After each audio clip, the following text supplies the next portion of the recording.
Good morning and Jai Hind, ladies and gentlemen. On behalf of the Republic Media Network, I thank you all very much for joining our inaugural Forces First Conclave here today at the Manekshaw Center.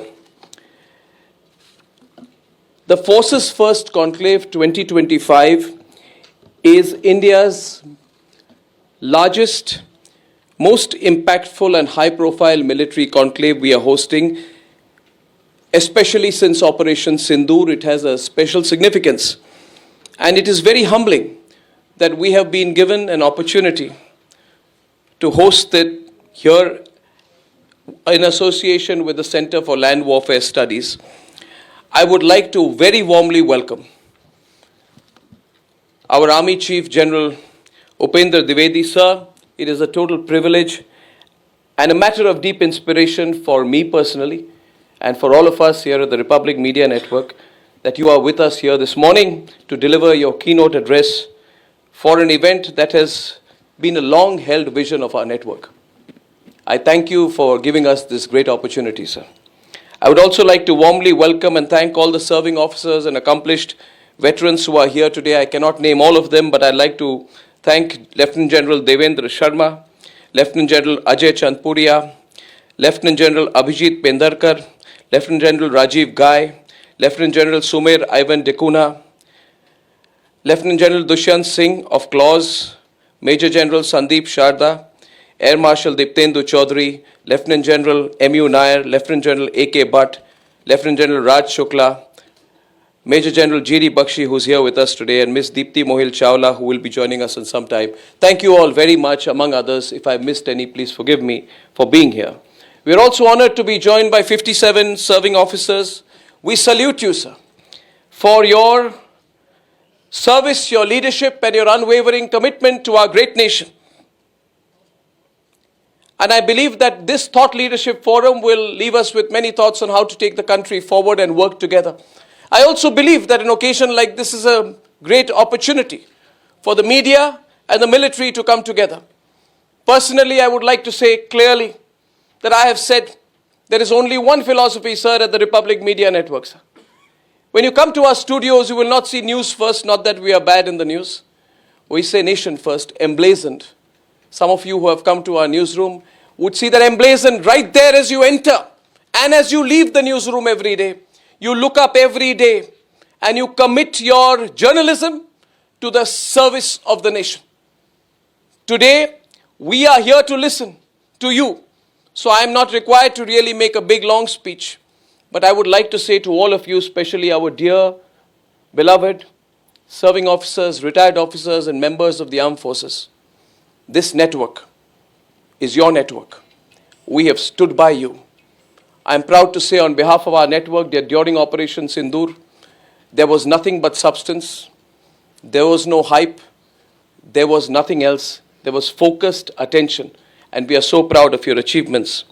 I would also like to thank Chairman and Managing Director of Bharat Forge, Baba Kalyani ji, for being here, for his support and unwavering support for this event and all that he's doing for the forces.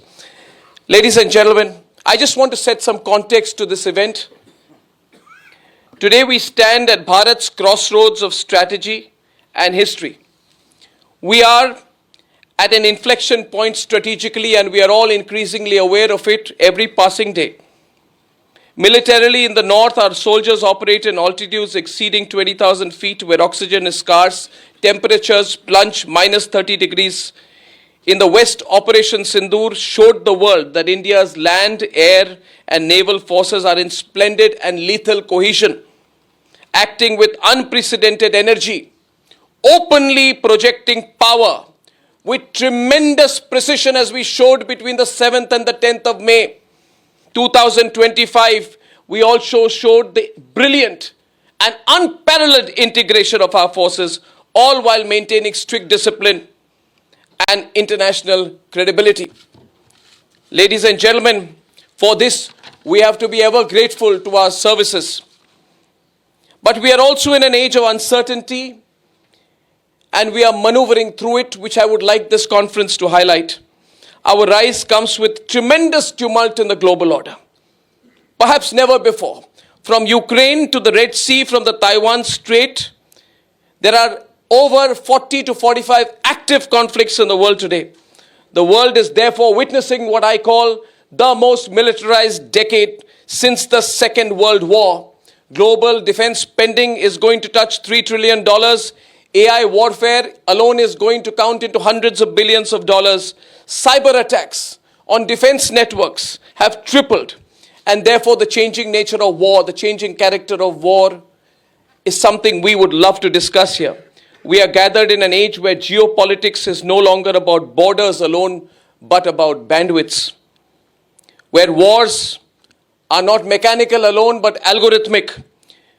Where they are fought through drones, satellites, space, cyber intrusions, and most importantly, since we run one of the largest media houses in the country, narrative wars have become part of the story as well.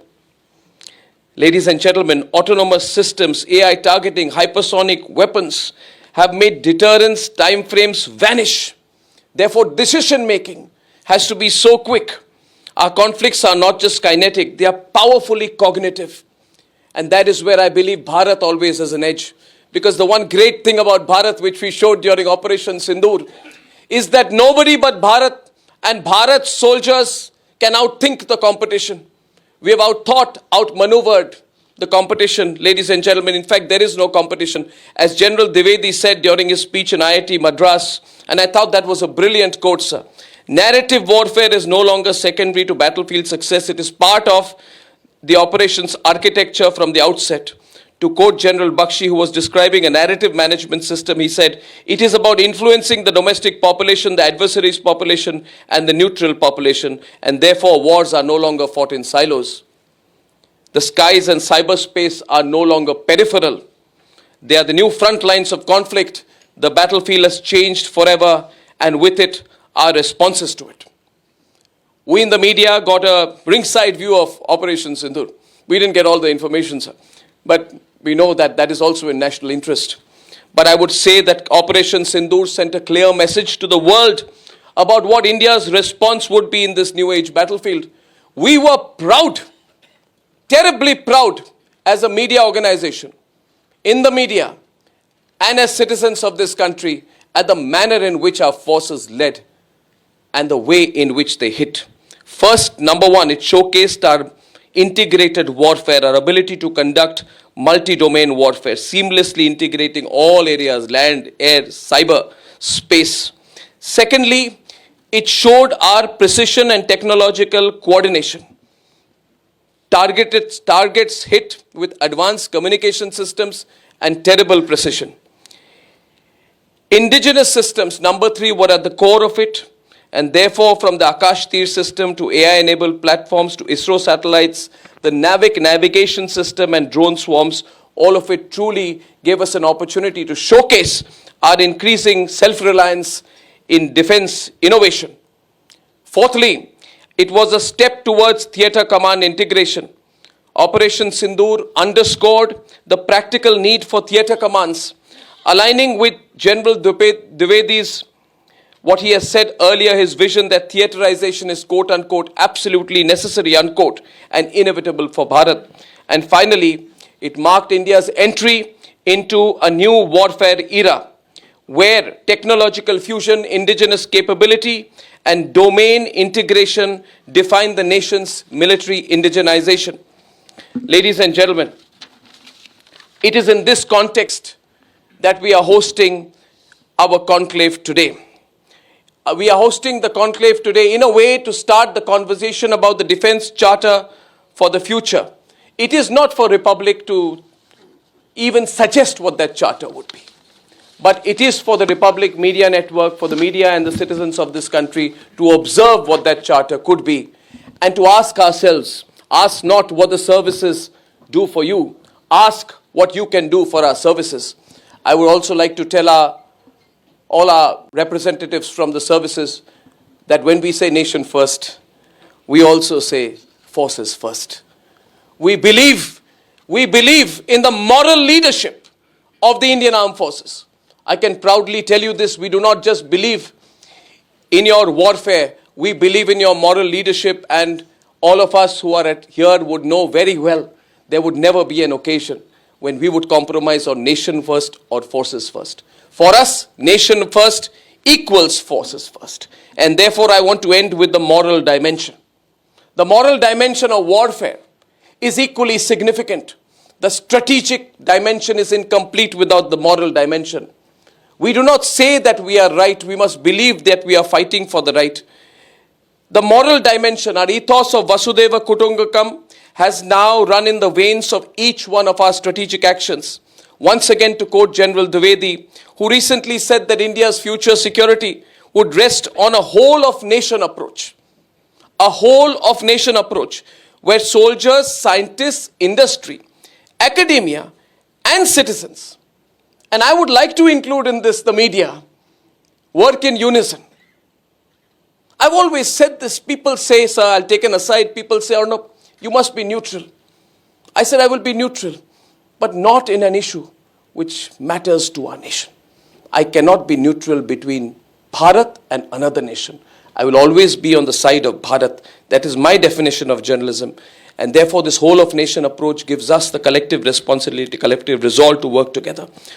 Finally, today, as we hear from those who have led the troops in snow, desert, and dense forests, and we are so proud when I saw so many officers come in their combat uniform, may I say, at the very end, I too am an army brat, and therefore I have a different association with you. We have many members of our family from the forces. My father was Madras Sappers, 9 Engineer Regiment, 1962 commission. And we all know the circumstances in which youth committed themselves to the service of our country. We have not had the privilege of wearing the uniform, but we have the privilege of serving you to build a modern, resilient, and assertive India. Thank you very much. Jai Hind, Jai Bharat. Thank you.